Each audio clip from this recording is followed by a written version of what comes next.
Hola a todos. Hoy os traigo al gran Manu Sola. Él es licenciado en Ciencias de la Actividad Física y el Deporte. Y además de un apasionado y experto en ciclismo, después de seguirlo durante varios años, os puedo decir que es un amante de la fisiología, de la salud y de la naturaleza. Pero además es un inconformista con los dogmas tradicionales. Y además de tener su propio podcast, un blog y unos cursos espectaculares, ha escrito un libro que he de reconocer que me ha cambiado bastante la manera de interpretar muchos de los conceptos que tenía aprendidos hasta ahora. Así que para hablar sobre la complejidad y de los orígenes y la naturaleza del entrenamiento, no se me ocurre mejor invitado que Manu Sola. Así que muy bienvenido, Manu. Muchas gracias por estar aquí en mi podcast. Hola Claudio, pues oye, un placer, la verdad, estar aquí, me da hasta vértigo. Sabiendo los invitados que has tenido recientemente, pues bueno, te agradezco mucho la invitación. Pues vamos a complicarle un poquito a la audiencia y a la vez a simplificarle estos procesos fisiológicos del entrenamiento para ir hablando lo que muy bien describes en tu libro, que poco a poco vamos a ir conversando. La primera pregunta es muy directa. Con lo bonito y fácil que es el reduccionismo, Manu, ¿cómo aterrizas en este mundo de la complejidad? Bueno, pues es una buena pregunta. Mira, creo que puedo empezarla respondiendo con uno de los conceptos que tratamos en el libro y que resume cómo funcionan los sistemas complejos, que es el concepto de histéresis o de dependencia del camino, path dependence en inglés, que bueno, que dice que el resultado de un proceso, como la comprensión de la complejidad en este caso, pues depende de la secuencia histórica de las decisiones tomadas hasta la fecha y no solamente del estado actual. O sea, por poner un ejemplo fácil, ahora mismo los dos podemos estar en la habitación a 20 grados centígrados, pero si yo vengo de estar a 10 grados en la calle y tú vienes de estar a 30, probablemente yo siento calor ahora en casa, mientras que tú puedas estar sintiendo algo de frío, ¿vale? Esta es la dependencia del camino a grandes rasgos.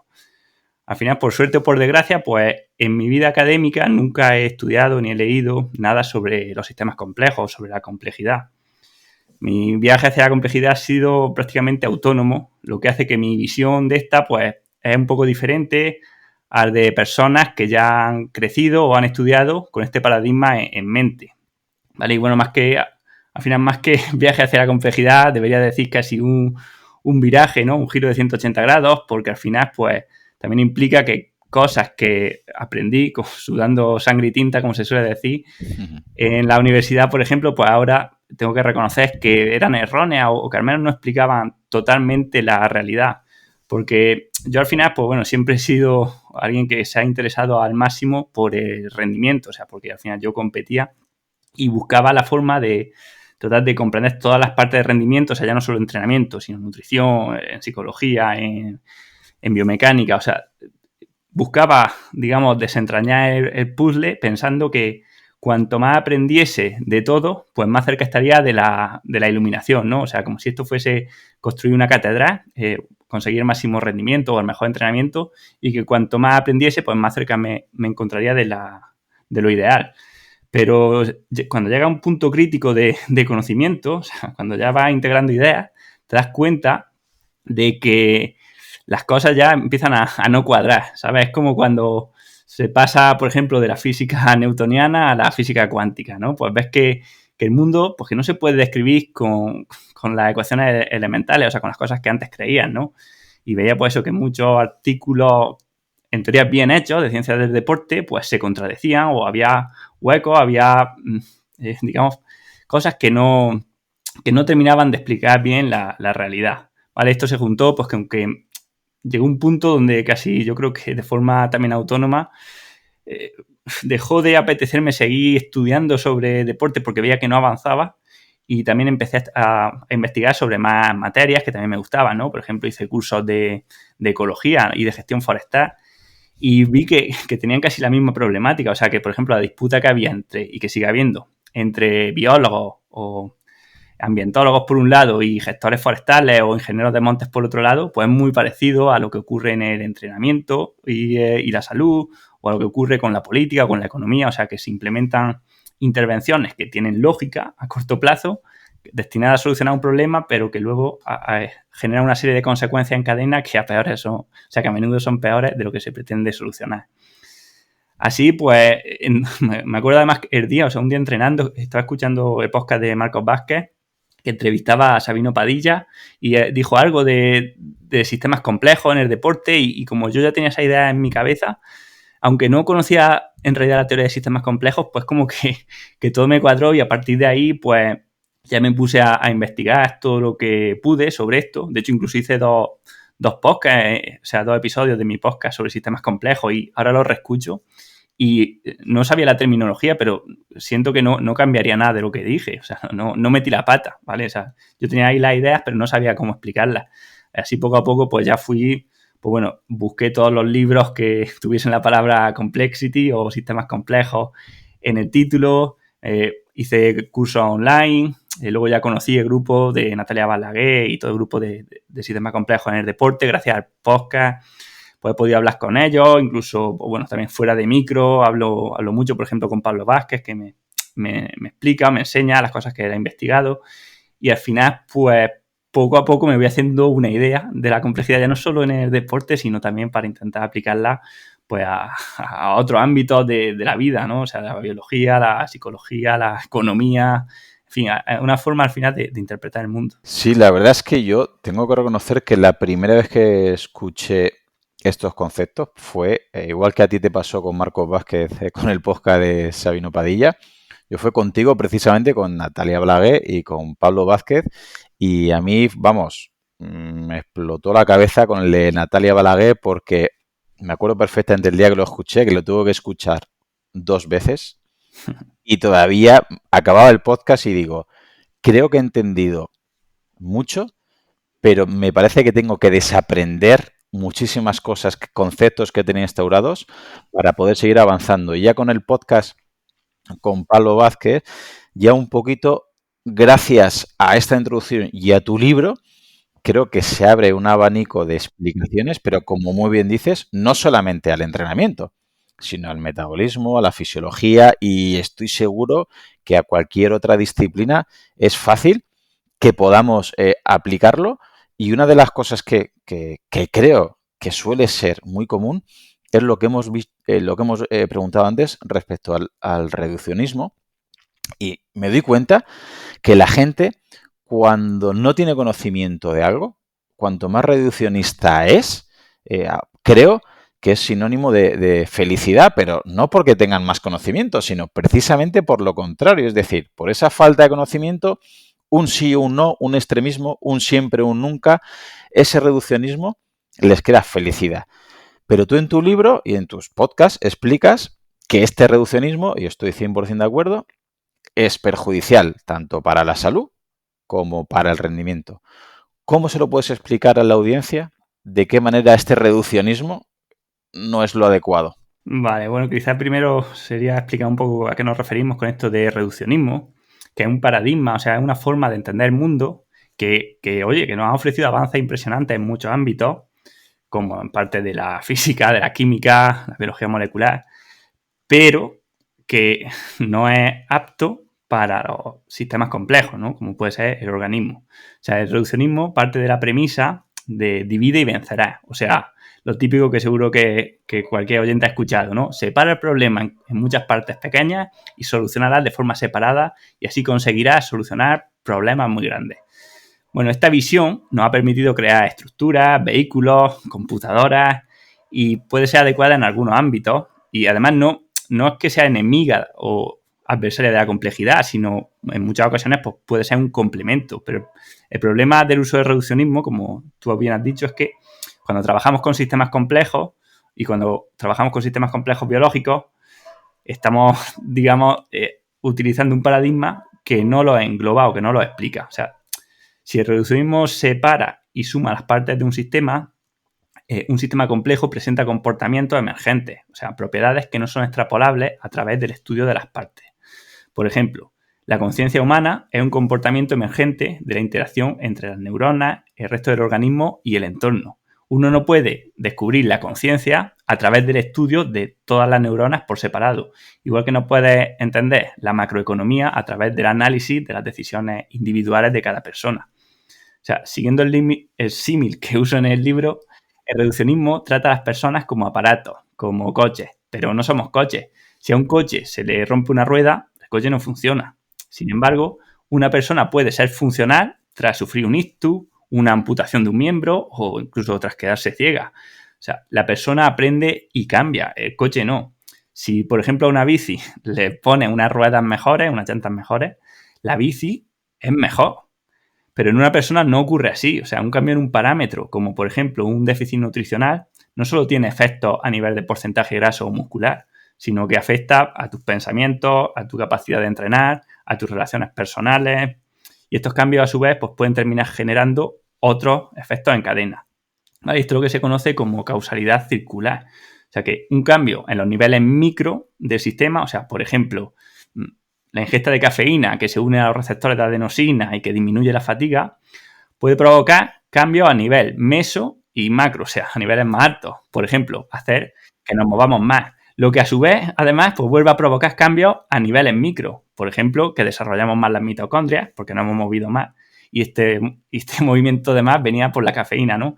Entonces vemos como un pequeño cambio en una parte del sistema genera tanto consecuencias, o sea, bucle de retroalimentación, tanto positivos como negativos, en todo el organismo, ¿no? Es como si, por cambiar las ruedas de la bici, ¿no? Como siguiendo el ejemplo anterior, pues de repente el cuadro que era de aluminio se hace de carbono o aprende a ser de carbono. ¿Vale? Entonces, ¿por qué digo, por qué decimos, ¿no? que es tan peligroso el reduccionismo? Porque cuando intervenimos en un sistema complejo sin saber que es un sistema complejo, generamos todo tipo de efectos en cadena y consecuencias inesperadas que acaban siendo a menudo peores que lo que queríamos solucionar. Es lo que denominamos intervencionismo ingenuo o hacer daño queriendo ayudar.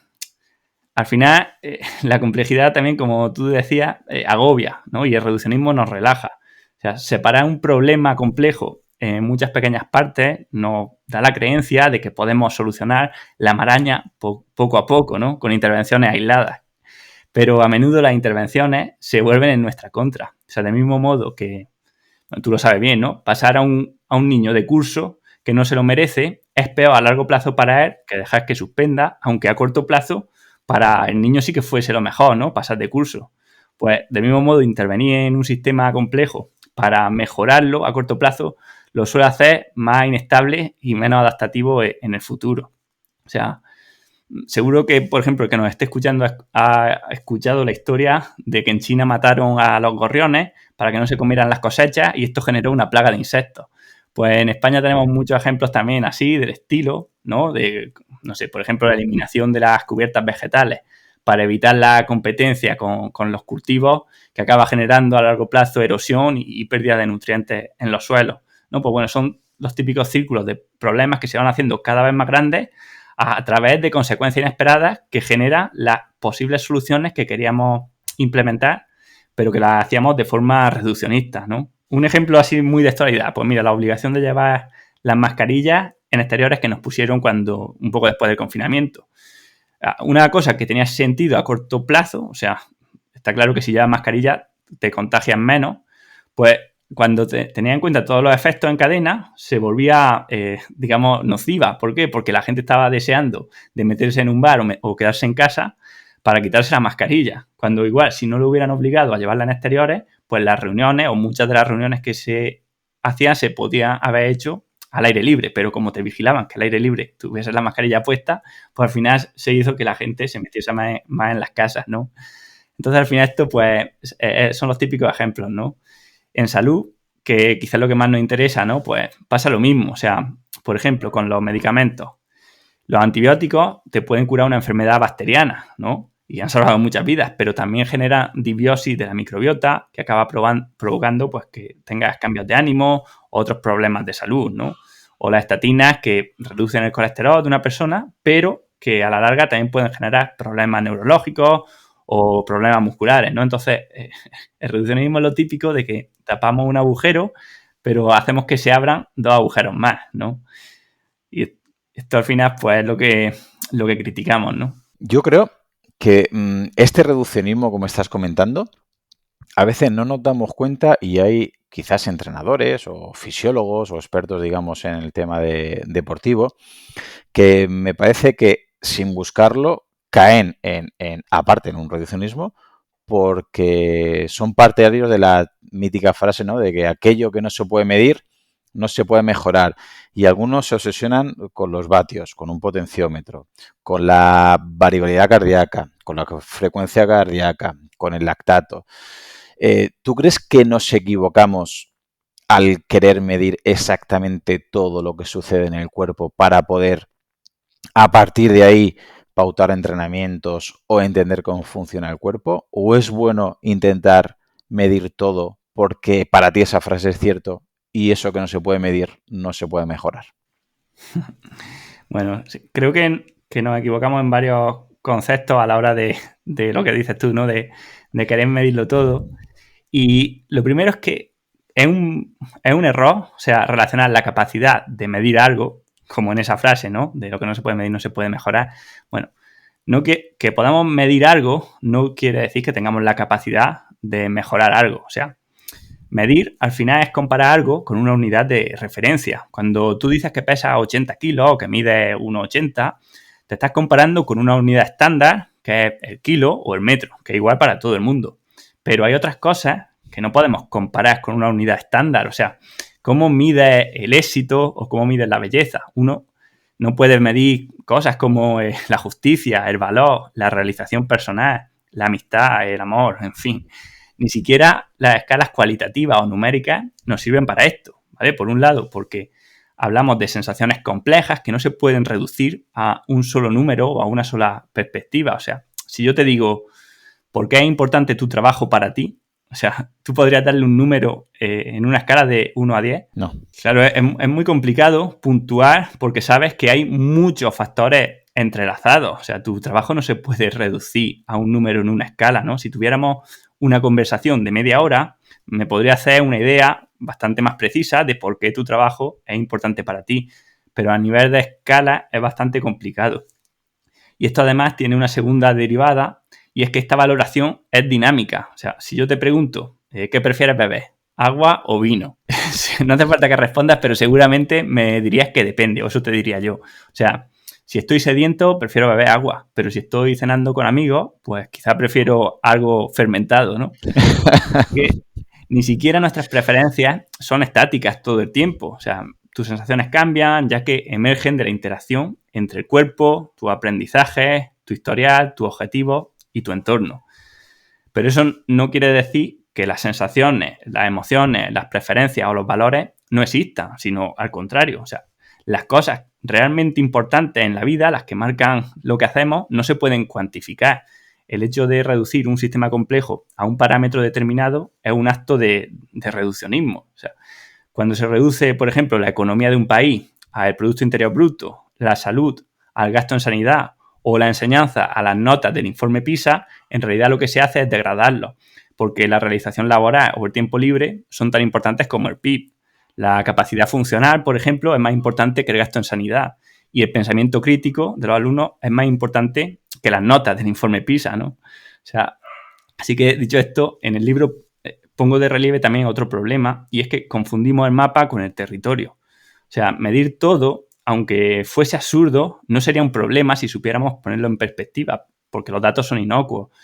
Pero el gran problema es que los datos que podemos medir nos dan una sensación de control y nos hacen intervenir ingenuamente. O sea, como decimos, si una persona empieza a tener cada día la medición de sus niveles de glucosa a toda hora, puede llegar a la conclusión de que los alimentos que eleven mucho su glucosa plasmática son malos para él y tiene que evitarlos, y viceversa. Y así podríamos llegar al punto de pensar que el plátano es peor que las patatas fritas porque te eleva más la glucosa, y reduccionismo del estilo. Así que el exceso de información que tenemos, ¿no? Y más si es contradictoria, pues tiene otros problemas, y otro problema más es la dilución de lo que es realmente importante. O sea, digamos que la señal se pierde entre tanto ruido. Cuanto más indicadores tenemos, pues más difícil es conocer lo realmente importante. O sea, fíjate la gente que va con los relojes inteligentes todo el día. Saben el número de pasos que hacen al día, su frecuencia cardíaca todo el tiempo, su variabilidad de la frecuencia cardíaca. Pero si le preguntas a esa persona, ¿estás más en forma que hace un mes? Pues casi nadie te sabe responder. te dirán lo que les diga el reloj, ¿no? Que ha subido su carga acumulada, su TSS o cualquier métrica que el reloj les marque, pero no saben a qué grado de esfuerzo se están ejercitando, si están cansados y necesitan un día de descanso o no, si tienen que parar porque tienen dolor, etcétera. O sea, cada vez tenemos más datos, pero en realidad lo que realmente importa, pues cada vez lo conocemos peor porque está más diluido, ¿no? Así que, para terminar, la frase que tú me decías, ¿no? Que es la frase de Kelvin, de que lo que no se puede medir no se puede mejorar, tiene una antítesis en una frase que se le atribuye a Einstein, como tantas frases, no sé si la diría él o no, pero la frase dice, no todo lo que cuenta se puede contar y no todo lo que se puede contar cuenta. O sea, podemos vivir mejor sin medir cómo de mejor estamos, ¿no? O sea, tenemos que hacer un cambio de paradigma y afrontar el hecho de que el mundo es más complejo de lo que nosotros podemos gestionar y podemos medir. O sea, en vez de intentar que el mundo encaje con nuestros modelos, quizás deberíamos romper los modelos y dedicarnos simplemente a observar cómo funciona el mundo. Vamos, completamente de acuerdo. Y lo que estabas comentando del reloj, yo tengo que reconocer que soy el primero que cuando empecé a utilizar toda esta aparatología, ¿no? He llevado incluso potenciómetro en la zapatilla, el Stride de carrera, y llegaba un momento que era ver la frecuencia cardíaca, mirar la potencia, mirar el ritmo, mirar todo menos escuchar un poquito tu percepción, tus sensaciones. Y una de las cosas que quiero preguntarte para saber si somos reduccionistas o no, es el tema, un hito fisiológico, ¿vale? Que es un poquito también discutido sobre los umbrales. ¿Existe realmente un hito fisiológico, umbral aeróbico o umbral anaeróbico? ¿Qué nos dice esto sobre las intensidades a la hora de entrenar? Es decir, hay mucha gente que sobre todo en ciclismo, también obviamente en atletismo, según lo que le marque el Garmin, digo Polar, digo Sunto, quieren ir a un ritmo determinado porque han dicho, han leído su entrenador o un compañero que tienen que trabajar justo por encima del umbral aeróbico, justo por debajo del anaeróbico o justo en uno de esos umbrales.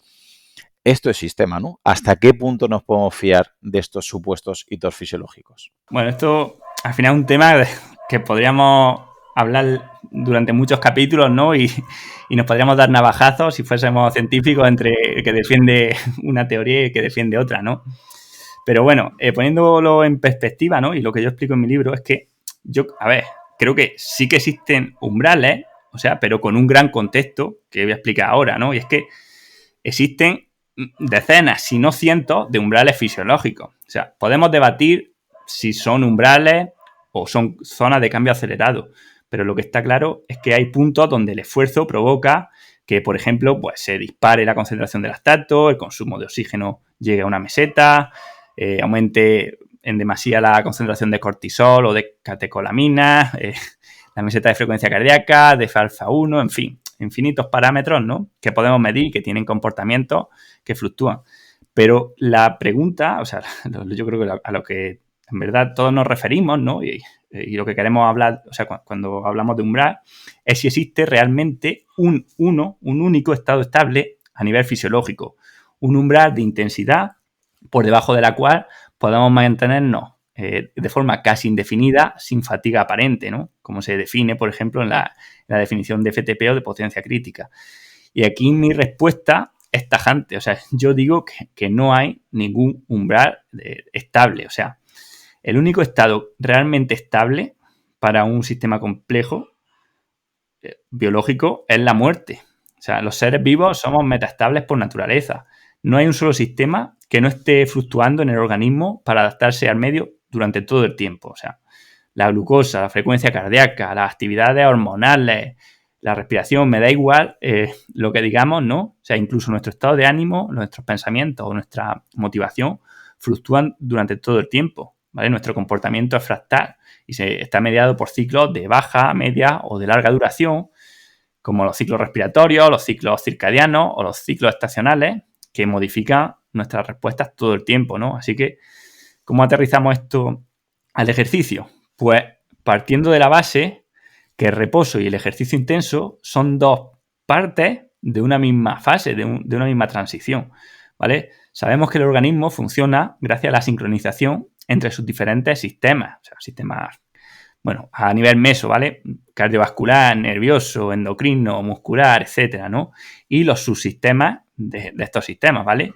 Pero uno no activa todo el organismo, o toda la potencia del organismo para andar o para pedalear suave, ¿no? Los sistemas tienden de forma natural a la configuración, o sea, a la sinergia que menos energía demanda, ¿vale? Es lo que se llama el principio subóptimo. Así, para andar o para el ejercicio ligero, no requieren más que la activación de los sistemas energéticos pues menos costosos, ¿vale? La vía aeróbica, fibras lentas, solamente los músculos involucrados, etcétera, ¿vale? Dejando espacio para que se puedan realizar otras actividades como la digestión, los pensamientos, etcétera, ¿no? Pero conforme el estrés físico y ambiental va avanzando, ya sea por un aumento de la intensidad, del tiempo sostenido o por un empeoramiento de las condiciones ambientales, la sinergia fisiológica que sostenía la actividad empieza a ser incapaz de poder gestionarla, ¿vale? Es en este momento donde entran en juego, donde entran en la sinergia fisiológica, pues nuevas estructuras orgánicas que se añaden para sostener el ritmo, ¿vale? Empiezan, por ejemplo, a reclutarse más fibras rápidas, se segrega adrenalina, entra en marcha la glucólisis anaeróbica, se empieza a utilizar la fosfocreatina muscular, en fin, un largo etcétera, ¿vale? Estos cambios no se limitan a la fisiología, sino que cambian toda la configuración biológica. Por ejemplo, se paraliza el proceso digestivo cuando nos ejercitamos duramente para aprovechar esa sangre en el transporte de oxígeno. El páncreas comienza a segregar glucagón para que el hígado libere glucosa e incluso tenemos cambios a niveles cognitivos, ¿no? Por ejemplo, a nivel de pensamiento. El foco atencional vemos que cuando nos estamos esforzando de forma intensa es incapaz de tener unos pensamientos externos, o sea, de divagar y pasamos a focalizarnos solamente en la tarea, ¿no? O sea, es literalmente una coreografía de sistemas, creo, como diría Adrián Castillo, al que tuviste hace poco en el podcast. Y la función termina con todos los sistemas a la vez en el escenario. Pero, bueno, ahora déjame verlo desde otra perspectiva incluso más interesante, ¿vale? Imagínate que estamos viendo el Tour de este año, ¿vale? Y ves a Pogačar y a Vingegaard darse palos hasta en el carnet de identidad. Vemos que en el último puerto, bueno, Lotto Jumbo pone un ritmo muy alto hasta la meta, Vingegaard se desboca y Pogačar lo sigue de cerca, ¿vale? Ambos van dando todo lo que tienen. Los umbrales aquí desaparecen, o sea, van pasando varios umbrales, si no todos, cambian su patrón de pedaleo, el uso de sustratos, el consumo de oxígeno, el lactato, etcétera. Pero pese a todo, ellos en su comportamiento siguen pedaleando al mismo ritmo. O sea, todo cambia para que a nivel externo se mantenga estable, ¿vale? O sea, cuando tú observas el ciclismo, por ejemplo, desde fuera o cualquier otro deporte, sin el modelo mental que tenemos los que hemos estudiado ciencias del deporte, de la creencia en la importancia de estos umbrales o de estados estables, en ningún caso te puedes imaginar la importancia que le damos a estos umbrales, ¿no? O sea, en realidad, si lo miramos desde fuera, solo podríamos hablar de un umbral real, ¿no? Que es el punto donde se agota, o sea, donde es incapaz de mantener el ritmo y se queda. Desde fuera, ese sería el único umbral que podemos ver en realidad, ¿vale? Entonces, para mí los umbrales son los marcadores de agotamiento de algunas estructuras fisiológicas que intervienen en el ejercicio y señal de que otras nuevas empiezan a intervenir. O sea, están relacionados con la fatiga, por supuesto, pero no son los indicadores de fatiga. O sea, ya lo he hecho, me remito, no todos los deportistas tienen los mismos umbrales en el mismo porcentaje de intensidad. O sea, que diferentes deportistas pueden mantenerse un tiempo muy diferente a cada umbral, ¿vale?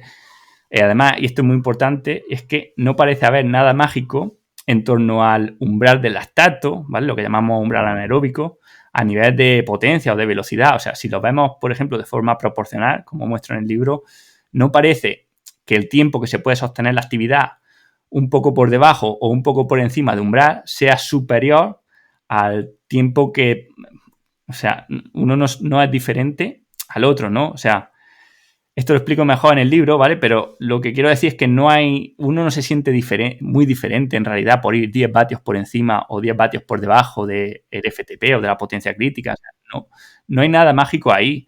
Es simplemente pues otro punto de transición donde, por supuesto, va acumulándose fatiga, pero no lo veo como esa creencia en un umbral mágico a partir del cual empiezan a pasar cosas raras porque, bueno, por los datos que tenemos y que muestra en el libro, pues vemos que, digamos que no hay diferencia entre estar un poco por encima y un poco por debajo a nivel de tiempo hasta el agotamiento. Pues sabiendo el concepto que tienes sobre el tema de umbrales, que es complejo, como muy bien estás explicando, pero fluctúa tantísimo el metabolismo, la fisiología, que es, si no es imposible, es muy difícil poder cuantificarlo y por eso es importante aterrizar en esta ciencia de la complejidad. ¿Qué nos podrías decir para aquellos que tienen claro que el umbral, bueno, es un poquito más complejo y puede depender de varias cosas, pero sí que tienen claro que hay que entrenar por zonas, ya vengan de los vatios o ya vengan del pulso? ¿Qué hay de entrenar por estas zonas, Manu? Bueno, si tenemos en cuenta lo que he dicho en el punto anterior, nos daríamos cuenta también de que separar el rango de intensidades a las que podemos ejercitarnos en zonas es un poco absurdo. O sea, para empezar, porque ¿cómo dividimos las zonas? O sea, por potencia, por frecuencia cardíaca, por lactato, por consumo de oxígeno. O sea, en la mayoría de ocasiones se dividen por potencia en ciclismo o velocidad en atletismo. Sin embargo, la potencia o velocidad no nos dicen mucho del grado de estrés fisiológico que estamos experimentando, o sea, a nivel de carga interna, y por ende de los sistemas que están interviniendo en la sinergia fisiológica. Uno, por ejemplo, puede ir en zona 4 después de llevar 10 minutos a tope y el efecto será muy diferente a si estamos haciendo intervalos de 1 minuto en esa misma zona o esa misma intensidad. Por tanto, me parece que para controlar el entrenamiento, la zona no tiene mucha razón de ser. Pese a que la mayoría de personas piensan que la frecuencia cardíaca es menos importante que la potencia, a ritmos bajos la frecuencia cardíaca nos da mucha más información que la potencia o la velocidad, ya que integra más sistemas y es un indicador mucho más real del grado de estrés que está afrontando el organismo. Las zonas al final tenemos que verlas como lo que son, o sea, límites artificiales que ponemos en las intensidades para hacer nuestros modelos e investigaciones, pero que a la hora de la verdad tenemos que saber que no existen. ¿Vale? No hay ningún cambio que ocurra de repente al pasar de zona 2 a zona 3 o de zona 4 a zona 5. Creo que solo añade ruido al proceso de entrenamiento y hacen que mucha gente se vuelva loca queriendo entrenar todas las zonas, cuando en realidad los entrenamientos de la mayoría de ellas son redundantes, ya que inciden en los mismos sistemas, ¿no?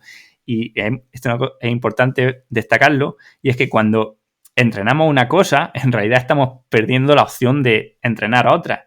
Todo en el entrenamiento tiene un coste de oportunidad y seguramente cuando estamos entrenando zonas que en realidad son redundantes porque trabajan la misma vía metabólica o las mismas fibras musculares, en realidad lo que está eso evitando es que trabaje otras cualidades que seguramente tengas descuidadas. Qué importante esto que acabas de decir, porque hay mucha gente que lo quiere trabajar todo, que piensa que se puede trabajar todo en una misma sesión o que solo hay que trabajar su punto débil constantemente y no entienden que el coste de oportunidad que acabas de decir, es decir, que trabajar un concepto, una parte de la fisiología, significa que estás dejando de trabajar otros apartados y al final tienes que ver no solamente trabajar tu punto débil, que obviamente hay que trabajar puntos débiles, pero creo que hay gente que acaba en el reduccionismo que según le diga el programa, el software, como en ciclismo, ¿no? Se utiliza mucho el WKO.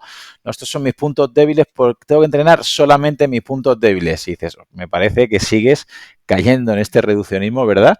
Y mucha gente, mira, yo personalmente, Manu, he pasado de estar obsesionado con los vatios a bajar un peldaño y fijarme más en la frecuencia cardíaca, pero llevo una temporada que he bajado otro peldaño y en lo que más me estoy fijando, y me ha reafirmado todo esto tu libro, es en la percepción subjetiva del esfuerzo y las sensaciones. Y la verdad es que tengo que decir que a nivel de descanso, de mejora, de percepción, he notado un cambio a mejor que es muy difícil explicar, porque claro, mucha gente seguirá insistiendo en que lo importante es el pulso y antes que el pulso, los vatios, y antes que los vatios, monitorizar el lactato constantemente o bueno, o nuevas metodologías que cuanto menos son complejas. No sé si estás de acuerdo o no. Sí, sí, como hablábamos antes de la entrevista, o sea, yo creo que muchas veces lo que buscamos es la complicación, lo difícil, o sea, asimilamos muchas veces que lo más difícil es lo mejor, ¿no? Por la forma en la que vemos el mundo, cuando es justamente al revés, ¿no? O sea, si puedes hacerlo simple, mejor, ¿vale? Respecto a esta complejidad, Manu, ¿cómo puede afectar a nuestra salud o a nuestro rendimiento? Vale, pues bueno, lo primero que tenemos que dejar claro es que la complejidad no es una teoría que aplicamos, ¿no? Como pueda ser, pues bueno, justo que estamos hablando ahora, ¿no? Los modelos de las zonas, de los umbrales, o sea, o modelizaciones del cuerpo humano, sino que la complejidad es que es una realidad, o sea, es cómo funcionan los sistemas complejos, cómo funciona la naturaleza, la sociedad y los seres humanos, ¿no? Así, lo primero que tenemos que decir es que no tratamos, ¿vale? Con la complejidad, y una cosa que a mí me gusta mucho es que no tratamos de hacer que la realidad encaje en nuestro modelo, sino que tratamos de hacer modelos que entiendan y que expliquen la realidad, ¿vale? O sea, si el reduccionismo del que hablábamos antes va de la teoría a la práctica, la complejidad trata de ir desde la práctica a la teoría, ¿vale? ¿Y esto cómo nos afecta a niveles de salud o de rendimiento? Bueno, pues, por ejemplo, hace unos días compartí en Twitter un estudio súper interesante, ¿vale? Mira, el estudio hacía lo siguiente, ¿vale? Clonaban genéticamente a muchos peces y los exponían a unas condiciones totalmente similares a lo largo de toda su vida, controlando todo lo que podían controlar los investigadores. La teoría tradicional reduccionista nos diría que si todo es idéntico, los peces deberían comportarse de forma idéntica, ¿no? Sin embargo, lo que se ve es que desde el momento de su nacimiento, los peces tienen trayectorias ligeramente diferentes, que se van haciendo tanto más diferentes conforme va pasando el tiempo, ¿vale? Es lo mismo que ocurría con el efecto mariposa de Lorentz, que decía eso de que una mariposa que batía su ala en Brasil podría generar un tornado en Texas, ¿no? Bueno, pues esta incertidumbre es inherente a los sistemas complejos. Un cambio minúsculo en cualquier parámetro, que es inevitable que tengamos, acaba generando comportamientos muy diferentes a largo plazo. Así que imagínate esto en un hijo o en un alumno, ¿no? O sea, el control que tenemos realmente sobre los sistemas biológicos es muchísimo más bajo del que pensamos que tenemos. Esto no quiere decir que no tengamos ninguna influencia, obviamente, pero sí que tenemos un margen de aleatoriedad que es mucho más grande de lo que pensamos y que cada cambio que ocurra puede afectar a su vez a cambios posteriores. Como somos complejos y es lo que hay, pues creo que comprender esta complejidad, para empezar, es la mejor forma de poder autoayudarnos, ¿vale? Y te pongo un ejemplo con lo que llamamos procesos anidados y que podemos entender, por ejemplo, en la lesión, en la enfermedad, en el rendimiento, en el estado de ánimo. O sea, por ejemplo, vamos a suponer que te levantas un día en un estado normal, ¿vale? Para simplificar, un día típico. Está lloviendo, pero bueno, no te afecta, ¿no? Porque es lo normal ahora en otoño. De camino al cole, un coche se te cruza y estás a punto de tener un accidente. Pero bueno, tú, conociéndote, te lo tomas con estoicismo y piensas, bueno, es estadísticamente normal encontrarme con un tonto al día, ¿no? Y sigue. Tienes un mal día en el cole, ¿vale? El padre de un niño te insulta, lo que te pone de muy mal humor, pero tú eres capaz incluso de seguir con tu día y llegar a casa y de repente, bueno, no sé si tienes hijos, ¿no? Pero imagínate a tu hijo o a tu pareja se les cae el plato de comida al suelo y por ese pequeño detalle tan nimio, de repente no sabes por qué, pero te pones hecho un basilisco, ¿no? La respuesta ante la última perturbación está claramente sobredimensionada. Y desde fuera te dirán, joder, ¿cómo te pones, no? Que es solo un plato, que se puede recoger, que se puede arreglar. Pero la realidad es que este enfado desproporcionado que experimentamos es una respuesta que no es no lineal a un proceso anidado, ¿vale? Durante el día ha ido acumulando microperturbaciones emocionales que ha sido capaz de ir compensando hasta que de repente una perturbación añadida supera los mecanismos compensatorios del sistema y es la que te lleva a cambios más macro, más grandes, más globales. O sea, al enfado, al cambio de estado de ánimo e incluso hace que los problemas que antes soportaste bien, como la lluvia, el padre o el accidente, de repente te parezcan montañas y te veas incapaz de hacerle frente, ¿no? Que es lo que acaba llevando a la gente, por ejemplo, a la ansiedad o a la depresión. O sea, no es solamente un evento que le ocurre, sino la suma de todo ello.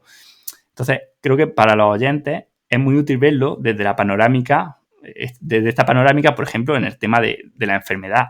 O sea, a lo largo de nuestra vida, debido al envejecimiento y a los estresores que aplicamos a nuestro cuerpo, pues nos vamos exponiendo a una serie de daños. Muchos son compensados y reparados, ¿no? Lo que nos lleva a la mejora o a la adaptación, pero otros daños no son adaptativos y no damos el suficiente tiempo de recuperación. O sea, por ejemplo, cuando hablamos del consumo de alcohol, del sedentarismo, la obesidad, o sea, son estímulos no adaptativos. Cuando uno es joven, bueno, todavía es capaz de compensar el daño en unos sistemas fisiológicos con la intervención de otros.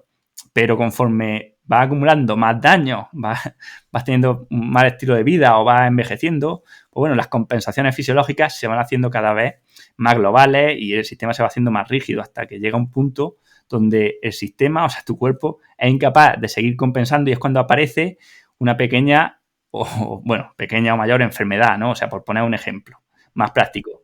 Uno puede ser sedentario durante toda la vida, comer mal, tener sobrepeso, etcétera, durante su juventud, pero la diabetes tipo 2 te da cuando tienes 40 años, ¿vale? Y si sigues así, pues quizás a los 5, 10 o 20 años también tengáis diabetes, o sea, perdón, también tengas infartos, tengas Alzheimer, tengas cáncer, o sea, enfermedades aún más graves, ¿no? Al final, tú no puedes decir que el daño que has sufrido o la enfermedad se debe al último factor en llegar, ¿no?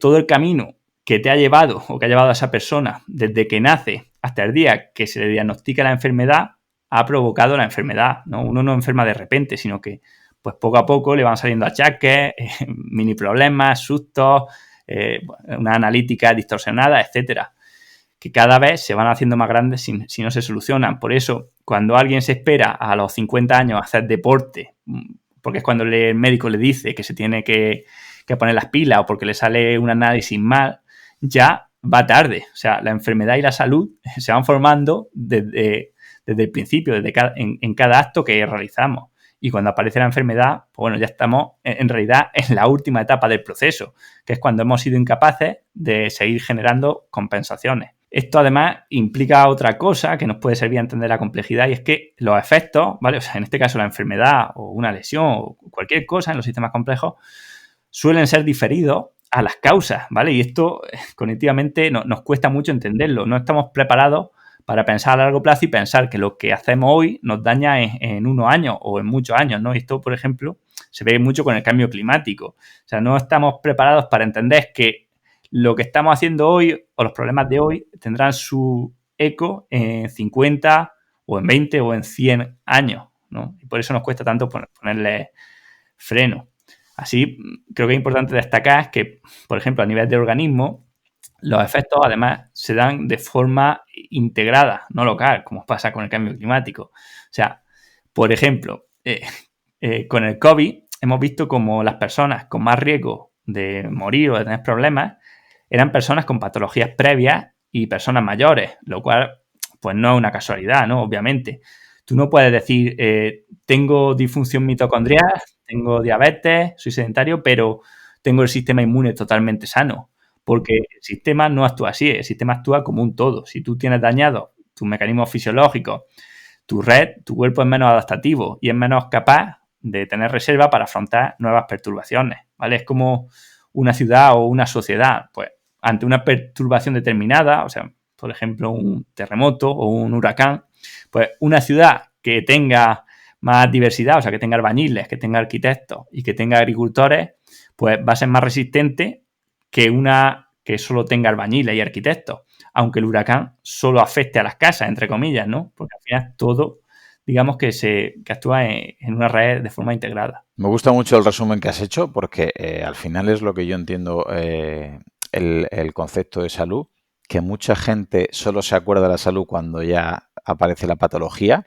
y quiere ver ya lo que es el entrenamiento, por ejemplo, a la hora de tratar, pero a la hora de la profilaxis, a la hora de prevenir, no entienden por qué un estilo de vida adecuado a lo largo de los años es lo que mejor puedes hacer para prevenir, como estás comentando, esas futuras patologías y problemas. Y para que sepa la audiencia qué puede hacer o qué debe hacer, o mejor dicho, qué esperan los genes para nosotros a la hora de entrenar, qué es adecuado y qué no es adecuado, a la hora de enfocar la resistencia, la fuerza, la velocidad. Es decir, dentro de esta naturaleza del entrenamiento, ¿qué sería lo más natural? ¿Qué esperaría nuestra fisiología? Bueno, pues es una buena pregunta, ¿no? O sea, de primera te diría que lo que espera, o bueno, mejor dicho, para lo que estamos diseñados es para sobrevivir, ¿vale? El principal problema que tenemos hoy en día es que estamos diseñados para sobrevivir en un medio, en un hábitat que no existe, que dentro de la serie de extinciones de los últimos años, en la sexta gran extinción, una de las cosas que poca gente habla es que hemos extinguido nuestro hábitat natural de seres de Homo sapiens. Al final, pues bueno, nuestros cuerpos están adaptados, queramos o no, al estilo de vida paleolítico y son estos estímulos ancestrales los que nuestro cuerpo espera y ante los que nuestro cuerpo reacciona. Y no porque sean mágicos, ¿no? Ni nada por el estilo, sino que simplemente es porque es el entorno donde tuvimos que evolucionar. Las adaptaciones que mejoraban la supervivencia en este entorno ancestral permanecían y las que la limitaban desaparecían del linaje genético. El que no estaba adaptado a ese medio no se reproducía y no llegó a ser nuestro tatarabuelo. Entonces, este estilo de vida, incluso semipaleolítico, se ha mantenido no hasta la revolución industrial, sino yo te diría que hasta hace 50 o 60 años, ¿no? Que fue el comienzo del estilo de vida más moderno. O sea, pues, yo te lo digo por mi abuelo y seguramente la de la mayoría de oyentes. O sea, la vida de nuestros abuelos era más parecida a la de un cazador-recolector que a la nuestra, ¿vale? Al menos en términos de deporte, o sea, de ejercicio, de relaciones, de ambiente, de nutrición, era mucho más parecida al paleolítico que a la actualidad. Entonces, no ha habido tiempo material para que la adaptación haya podido hacer que nosotros nos adaptemos a este mundo más de abundancia, de sedentarismo o de comer mucho. Entonces, la respuesta es que estamos diseñados para las actividades ancestrales y, bueno, aquí hay mucha confusión porque ahora hay una corriente, ¿no?, que habla mucho de cardio crónico, ¿no?, como si fuese algo negativo y se cree que el ser humano paleolítico, pues bueno, era un predador súper musculado. O sea, creo que mucha gente cuando habla del paleolítico tiene la imagen de los picapiedra, ¿no? Y creen que el ser humano era más un tigre que un chimpancé, ¿no? Que era lo que en realidad éramos, ¿no? Que éramos monos asustados. O sea, el ser humano, tenemos que saber que es el mamífero que destaca por unas cosas y tiene déficit en otras. O sea, somos el mamífero mejor dotado para el ejercicio de resistencia, en especial en condiciones de calor, que es el hábitat donde nos desarrollamos, que fueron las sabanas africanas. Comparados con el resto de animales con los que compartíamos hábitat, pues somos de los más lentos, los menos ágiles, seguramente, y de los menos fuertes también. O sea, un ser humano, incluso Usain Bolt, corre menos que un tejón. O sea, somos menos fuertes que un chimpancé, aunque pesamos el doble. Y somos seguramente el animal menos ágil al solamente tener 2 piernas y no tener ni garras ni almohadillas. Entonces, a lo largo de nuestra vida hemos sido tanto predador como presa, ¿vale? Luego, en cuanto a qué ejercicios deberíamos hacer, pues bueno, siempre se diferencia entre resistencia, fuerza y velocidad, pero yo creo que esta diferencia es un poco también artificial y reduccionista. O sea, en realidad la resistencia es la fuerza soportada durante mucho tiempo y la velocidad también es fuerza aplicada en poco tiempo, ¿no?, entre comillas. Entonces, no hay fuerza sin resistencia ni hay fuerza sin velocidad. Uno no ha de pensar que porque esté sprintando o lanzando rápido no está trabajando la fuerza, ¿no? Al contrario, todo es fuerza, todo es resistencia y todo es velocidad, si lo queremos ver así. O sea, entonces, más que pensar en esos términos, tenemos que pensar en los estímulos que podrían ser evolutivos, ¿no?, los que hemos evolucionado para hacer. Y bueno, en esto creo que no hay ninguna duda, o sea, en ningún estudio, que la actividad predominante de nuestros antepasados era el movimiento de baja intensidad. O sea, principalmente el caminar, pero bueno, caminar también cargando peso a veces, o sea, por ejemplo, cargando frutos hacia el asentamiento, cavar. Incluso sabemos que cuando estábamos, entre comillas, parados, no estábamos parados del todo, sino que estaban en cuclillas a veces, se ponían de pie, cambiaban un poco de actividad, pero bueno, digamos que la actividad por excelencia del ser humano es andar, ¿vale? Y ejercicio de muy baja intensidad y mucha duración. Y luego también, obviamente, pues algo de trabajo de muy alta intensidad y trabajos de fuerza, pues para escapar de algún predador o para una pelea o incluso para un lance de caza, pero bueno, que serían los menos y desde luego seguramente no todos los días. Aparte de esto, otras cosas que olvidamos mucho serían los ayunos obligados tanto de comida como de bebida, o sea, pasar hambre y pasar sed, y la exposición al ambiente, tanto al frío como al calor. Entonces, obviamente, seguramente que trabajaban la fuerza, pero seguramente no la fuerza de la forma en que nos bombardean actualmente, ¿no? Con modelos hipertrofiados o super hipertrofiados, ¿no? Que se venden como paradigma de salud. O sea, que uno no se puede imaginar a un hombre del Paleolítico levantando 10 veces un tronco, ¿no? Para hipertrofiar, sino que a lo mejor lo levantaban solamente una vez y muy fuerte, y eso desarrollaba su fuerza máxima, porque querían conseguir algo, pero no de la forma en la que hoy entendemos el entrenamiento de fuerza como una hipertrofia excesiva que además, pues bueno, nos hace mucho menos eficientes económicamente, o sea, a nivel energético, que haría que ese gasto extra de energía nos penalizase a la hora de sobrevivir en un mundo donde conseguir cada caloría es muy difícil. Sí, desde luego. Tienes un podcast con Daniel hablando de esto precisamente, ¿no? Que no era precisamente algo muy evolutivo que el ser humano antiguamente tuviera una hipertrofia porque no fomentaba la supervivencia. Y tienes otro con González Vadillo que habla sobre que la fuerza, obviamente, es la única cualidad, ¿no? Prácticamente que podemos trabajar y desarrollar y ya luego se manifiesta en forma, ¿no? De resistencia, de velocidad. Y vamos a pasar un concepto, vamos, mi concepto favorito, mi concepto fetiche, que te tengo que decir que la primera vez que lo entendí fue en un curso de MSA Training, no sé si te suena, que es sobre te suena, ¿no? Sobre la alostasis, en uno de los cursos que tiene sobre la percepción subjetiva del esfuerzo, ¿no? De entrenar teniendo en cuenta estas sensaciones.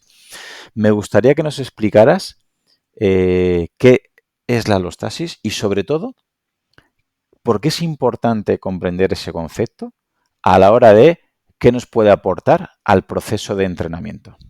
Bueno, porque es importante, te lo digo lo primero, y es que seguramente esto sea la base para entender la pregunta que yo creo que es una de las preguntas angulares del entrenamiento deportivo, y es ¿por qué nos adaptamos? O sea, ¿por qué mejoramos cuando entrenamos, no? O sea, de esto se han escrito cientos de libros, pero aún no lo tenemos del todo claro, 100%, ¿vale? Así que, bueno, voy a tratar de reducir o de explicar lo más brevemente posible la evidencia que tenemos hasta ahora y este concepto de alostasis. Bueno, lo primero, ¿qué es la salud? ¿No? What is Health? Que es un libro de Peter Sterling que me gusta mucho, que creo que tú también leíste. Bueno, pues para el modelo biomédico imperante en la actualidad, la salud es el mantenimiento estable de las condiciones vitales más importantes de un ser vivo. Pero dado que en la naturaleza el ambiente está continuamente cambiando, un organismo estable, si la salud fuera la estabilidad, un organismo muy estable solamente estaría bien adaptado a unas condiciones ambientales muy concretas que no se repiten casi nunca. Así pues, tenemos que aceptar que la salud no es la capacidad de mantenerse estable, sino la capacidad de adaptarse de forma adecuada a las condiciones externas. Y esto es lo que decía Darwin, ¿no? Que no sobrevive el más fuerte, sino el que mejor se adapta. La alostasis es un concepto relativamente reciente, aunque tiene ya unos 40 años, y significa estabilidad a través del cambio. Alostasis hace referencia a que casi todo cambia internamente para que el comportamiento del conjunto no varíe, tal y como hemos hablado con el ejemplo de mantener el esfuerzo durante una competición, ¿no? En el tour que te decía, pese a que todo cambia a nivel interno, nada cambia a nivel externo. Bueno, el concepto de alostasis es el concepto que explica la adaptación fisiológica, ya sea al entrenamiento o a cualquier otra perturbación física, psicológica o ambiental. Y nos explica que el organismo no solo reacciona a una perturbación para mantener la estabilidad, sino que se anticipa de diferentes maneras a esta perturbación. Mira, si uno solo reaccionase ante los estresores, la adaptación sería defectuosa, porque ya la perturbación te habría dañado cuando entra en juego la respuesta. O sea, por poner un ejemplo, si tú te das un golpe sin esperarlo, sin contraer el músculo, te duele muchísimo más que si ya sabes que te va a dar el golpe y entonces te preparas, ¿no? Es lo típico, no sé si te suena esto del beso de vaca, ¿no? Que se dan los niños jugando en el recreo. Pues bueno, cuando no te lo esperas, el daño que te hace es brutal, mientras que cuando sabes que vas a recibir el golpe, tensas el músculo y esto previene el daño, ¿vale? Pues del mismo modo, la alostasis nos muestra que la adaptación al entrenamiento Es una predicción. El uso predice más uso futuro y el desuso predice más desuso. O sea, tras un estímulo fuerte y repetido, el organismo anticipa que será necesario realizar cambios en su configuración interna, o sea, generar adaptaciones, para ser capaz de solventar con éxito las demandas fisiológicas que le vendrán impuestas en el futuro. Y esto es lo que conocemos como adaptación. En cambio, cuando no estimulamos algo durante un tiempo, lo perdemos, ya que la adaptación es un proceso energéticamente muy costoso y el organismo solo lo mantiene si es necesario. Hay otras formas de adaptación que explico en el libro, ¿no? Como en los ritmos circadianos, que no dejan de ser también cambios alostáticos de anticipación de necesidades fisiológicas futuras. Bueno, hasta aquí yo creo que más o menos todo el mundo lo puede entender, ¿no? Porque es lo que siempre hemos entendido como el proceso de adaptación, pero la alostasis tiene otras propiedades menos conocidas. Como la adaptación es un mecanismo de anticipación, esto significa que la adaptación y el cambio fisiológico que lleva aparejado no dependen solo del estrés que sufrimos, sino también de nuestra percepción de este estrés, ¿vale? O sea, aquí, según el grado de activación que sintamos que nos provoca un evento y nuestro nivel de afectividad hacia él, o sea, si nos resulta estimulante o amenazador, o sea, si nos gusta o si nos repele, la respuesta fisiológica cambiará, ¿vale? Es lo típico, por ejemplo, que ante una charla en público una persona se pone a sudar y a palpitar, mientras que otra persona pues se mantiene relajada e imperturbable, ¿vale? Esto también explica que en el entrenamiento el grado de estrés y disfrute que nos suponga el propio plan, ¿vale? Así como la confianza que tengamos en el preparador o en que estemos haciendo el plan correcto, pueden aumentar o pueden disminuir las adaptaciones y o la fatiga que conseguiremos tras la misma intervención. ¿Vale? De esta forma ya no podemos seguir relacionando de forma directa la carga de entrenamiento con la adaptación o fatiga. Y tenemos que conocer que esta relación será diferente en cada persona y a cada momento. Por lo que tenemos que huir de los modelos de impulso-respuesta tradicionales del entrenamiento. O sea, tenemos que saber que esto no funciona como un banco donde metemos tanta dosis de entrenamiento y obtenemos tanta respuesta adaptativa, sino que las respuestas dependerán, por un lado, de las emociones y percepciones que sintamos ante ese estímulo de entrenamiento. Sí, vamos, creo que son conceptos que son imprescindibles que la gente empiece a comprender, porque en base a eso podrán luego aplicarlo a su entrenamiento, a su fisiología, a su salud, y al final se puede resumir en la frase que has dicho al principio con el ejemplo, ¿no?, de Pogačar, que al final lo que hace el ciclista, lo que hace la persona que está entrenando su fisiología es cambiar para que nada cambie. Es decir, esa adaptación que tenemos de manera interna la hace el cuerpo para buscar esa estabilidad. Y ahí, en base a eso, subirá o bajará la tensión arterial si lo cree necesario. Subirá o bajará la frecuencia respiratoria, la frecuencia cardíaca, la tensión muscular. Y la parte lo hace de manera predictiva. Es decir, el cuerpo se anticipa a lo que piensa que va a suceder precisamente para que haya una estabilidad. Otros ejemplos que sueles poner que me gusta mucho es cuando estás en la bici y te caes o piensas que te vas a caer enseguida, contraes toda esa musculatura de manera predictiva, porque el cuerpo dice, si me caigo, me voy a hacer daño, entonces me voy a poner en tensión muscular para evitar un daño mayor, es decir, para tener una estabilidad y que no haya tanta lesión. Y eso yo creo que es el principio que deberíamos entender para poder luego prever lo que va a suceder a nivel fisiológico. ¿Es así, Manu? Exactamente. Mira, esto se ve muy bien, por ejemplo, con el placebo y con los nocebos. O sea, desde el punto de vista del reduccionismo o del modelo biomédico, no se entiende cómo puede funcionar un placebo, ¿vale? Y sabemos que los placebos y los nocebos generan también cambios fisiológicos en el organismo. O sea, que tú creas que un medicamento te cura algo, o sea, al final te lo acaba curando, ¿vale? No es que el medicamento, que puede ser un placebo, ¿no?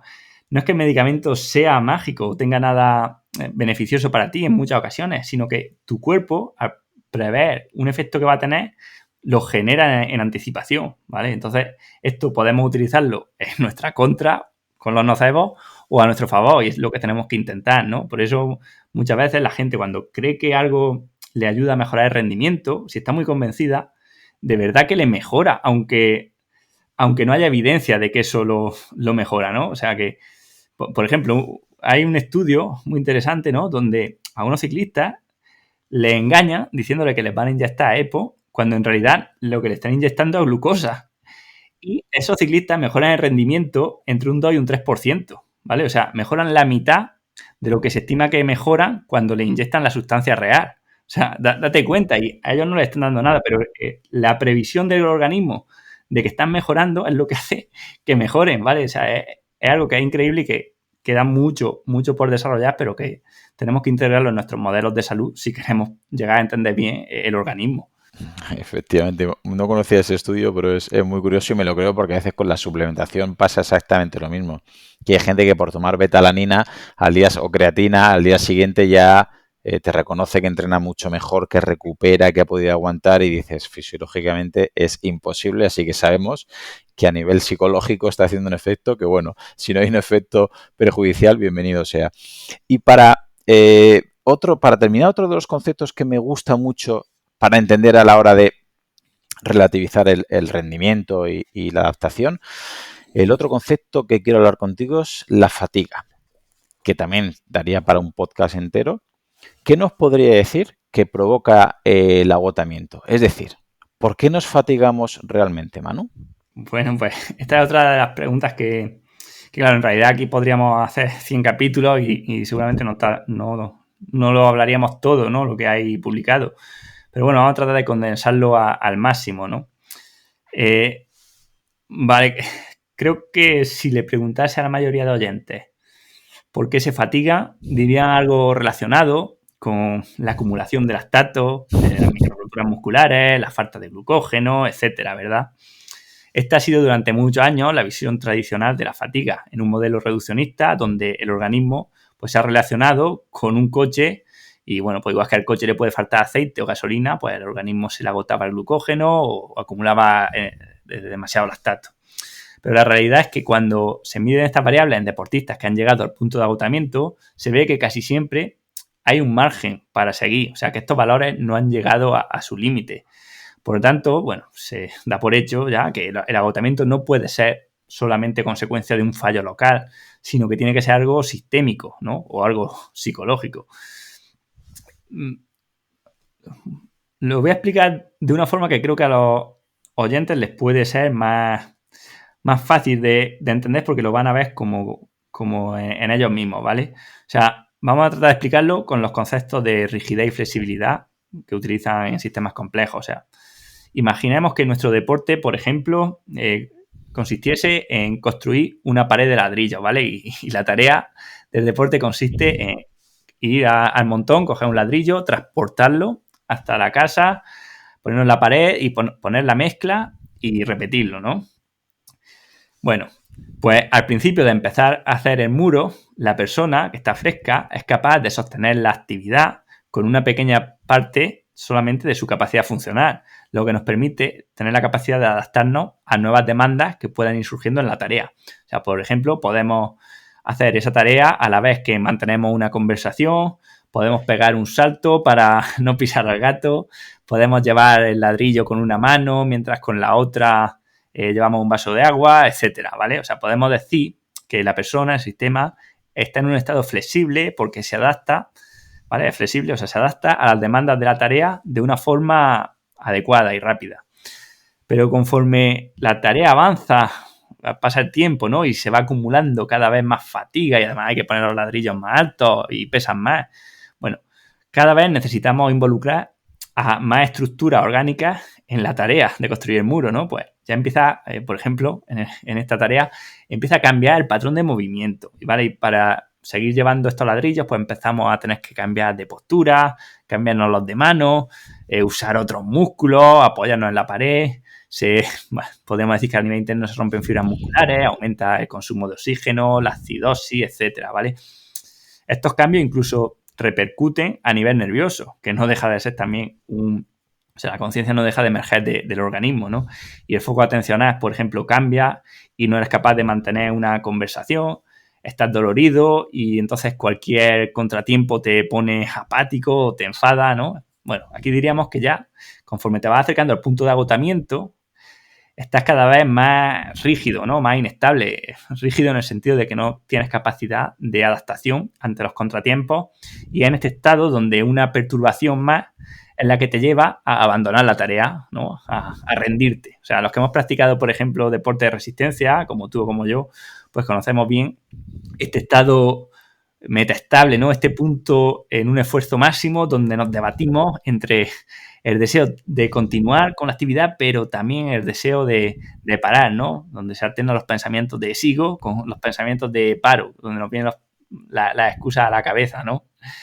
Cualquier evento cuando estamos en este punto, cualquier evento, o sea, no sé, si me llaman al teléfono en ese momento, pues ya me vengo abajo y tengo que parar y bajar el ritmo. En cambio, si justo en ese momento el rival con el que estoy luchando se queda, pues entonces desaparece el deseo de parar y soy capaz de continuar ese ritmo hasta el final, ¿no? Entonces, la gran pregunta, ¿no? Y lo que divide a los dos grandes modelos de análisis de la fatiga más recientes es si este punto de fatiga, o sea, este punto de metaestabilidad es voluntario o es involuntario, ¿no? O sea, porque por un lado podríamos hipotetizar que la fatiga es un proceso, o sea, este punto de fatiga es un proceso voluntario porque depende de la incapacidad de seguir soportando la percepción de esfuerzo, que es un mecanismo que nos indica el grado de estrés que está soportando el sistema y que en última instancia nos hace parar, ¿no? Pero bueno, por otro lado también tenemos modelos que nos dicen que en ultimísima instancia, el punto de agotamiento no es voluntario, sino que es involuntario. Ya que, por ejemplo, en situaciones donde un deportista está extremadamente motivado, como en la final de unos Juegos Olímpicos, en realidad el deportista no es capaz de ejercitarse hasta el infinito, sino que hay un límite, ¿no? Hay este gobernador central del que hablaba Noakes, que digamos que te desconecta. Obviamente, yo no digo que exista un gobernador central como tal, ¿no? Pero sí que, bueno, podemos decir que la fatiga, en última instancia, pues emerge de la interacción entre los diferentes sistemas, la mente, el entorno o los objetivos de la tarea.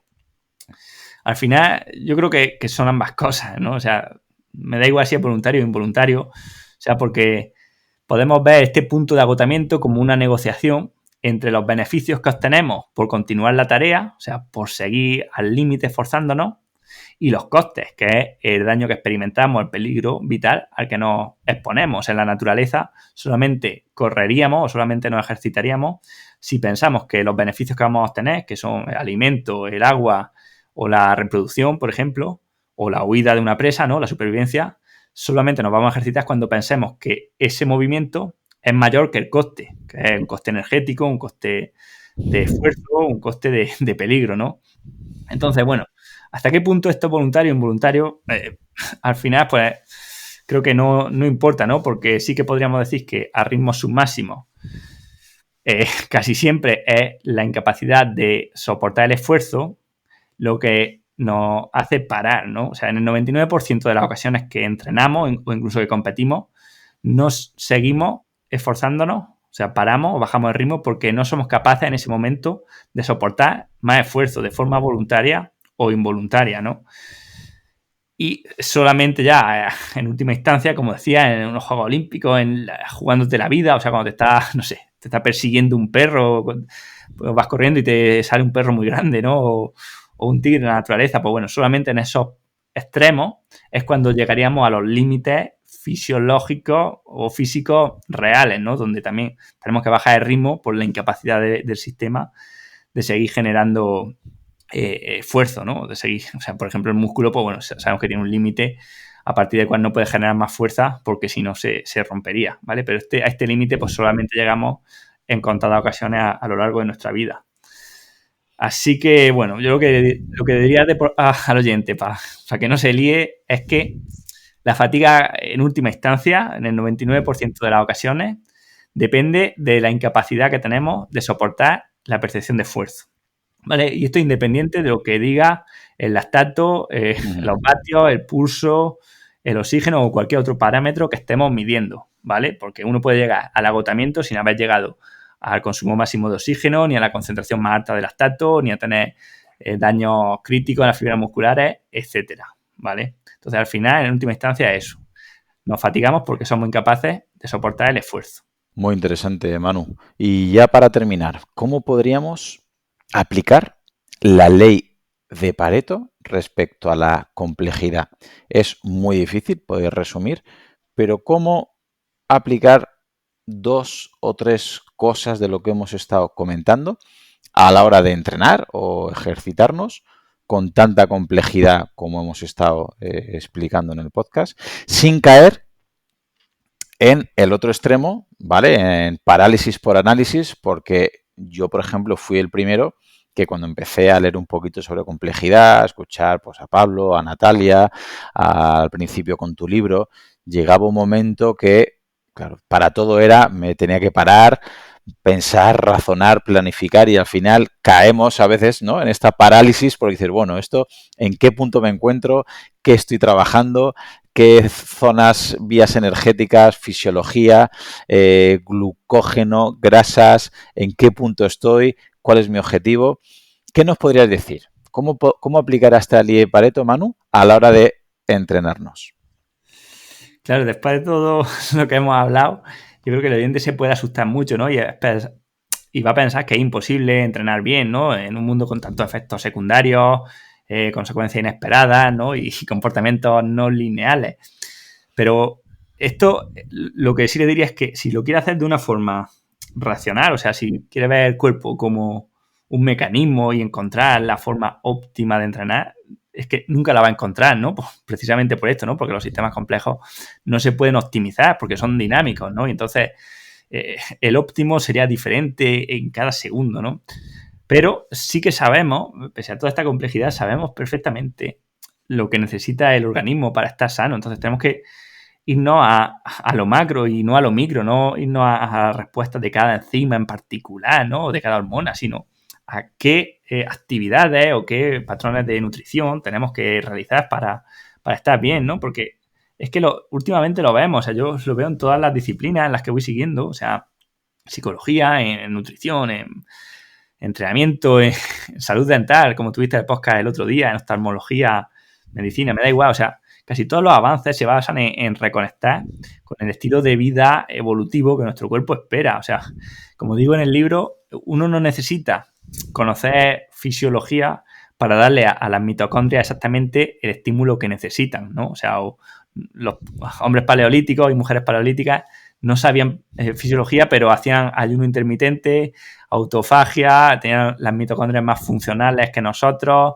en fin, comían exactamente lo que ahora sabemos que es la dieta perfecta, tenían el ciclo circadiano perfectamente regulado con lo que ahora sabemos que tenemos que hacer, o sea, ellos lo hacían todo bien sin tener ni puta idea, ¿no? Porque al final, pues bueno, hacían lo que su cuerpo esperaba, ¿no? Y al final, esto es lo que tenemos que llegar a comprender, ¿no? Que nuestro cuerpo está preparado para sobrevivir y nos hace buscar lo que necesita a través de sensaciones y emociones.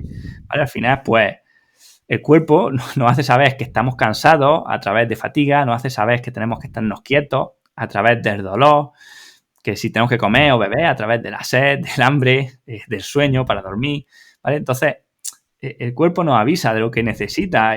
No hace falta muchas veces tratar de hacer un modelo súper complicado que lo describa todo, sino simplemente entender lo que nuestro organismo nos está pidiendo, ¿no? Entonces, yo digo que cuando uno entrena bien, o sea, un factor para saber que estamos entrenando bien, es que el plan se tiene que sentir casi la mayoría del tiempo, tiene que ser agradable, ser tiene que sentirse adecuado para nosotros, porque la mayoría de las veces, si lo estamos haciendo bien, vamos a ir suave o a descansar cuando estamos cansados, porque el cuerpo nos hace saber que necesita descanso, y apretaremos cuando tengamos ganas de esforzarnos los días que apretemos de verdad, porque también el cuerpo nos lo hará saber con un aumento del estado de ánimo, ¿no? O con un bienestar y con una sensación de estar preparados para entrenar.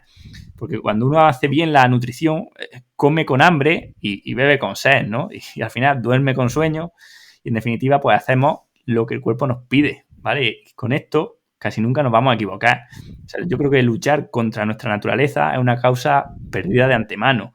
Cuando uno cada día tiene que luchar mentalmente para que todo encaje y está peleándose siempre con el plan, con la vida, con el trabajo, con el mundo, bueno, se tiene que plantear que tiene que cambiar algo porque eso no va bien. O sea, si el cuerpo, si tus sensaciones y tus emociones que emergen de lo que a ti te está ocurriendo y de lo que tú esperas no encajan con lo que estás haciendo, seguramente es porque algo ahí está fallando, ¿no? Y puede pasarte un día, pero si te pasa todos los días, bueno, te tienes que plantear que algo está mal en tu plan de entrenamiento o en tu vida, ¿no?